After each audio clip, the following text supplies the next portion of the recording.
एक बाई चप्पलच्या दुकानात गेली आणि दुकानदाराला म्हणली, दादा चप्पल कितीला दिली? तो म्हणला, ताई 100 रुपयाला. ती म्हणली 50 ला दे.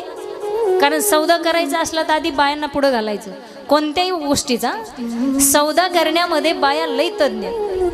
100 रुपयाला म्हणले, दुकानदाराला म्हणली 50 ला दे.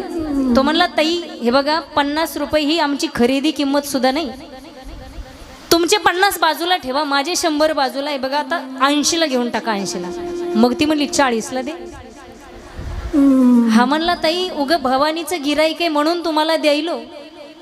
तुमचे 40 बाजूला ठेवा, माझे 80 बाजूला. आता लास्ट 50 ला घ्या. मग म्हणली 25 ला दे. असा राग आला दुकानदाराला. त्यानं ती चप्पल तिच्या अंगावर फेकून दिली. म्हणला, बाई फुकट घेऊन जा पण पटकन दुकानाच्या बाहेर निघा. ती म्हणली, मग 2 जोड द्या. याला म्हणायचं अनुचित मागणी. कोणाकडं मागावं, काय मागावं हे माणसाला कळलं पाहिजे.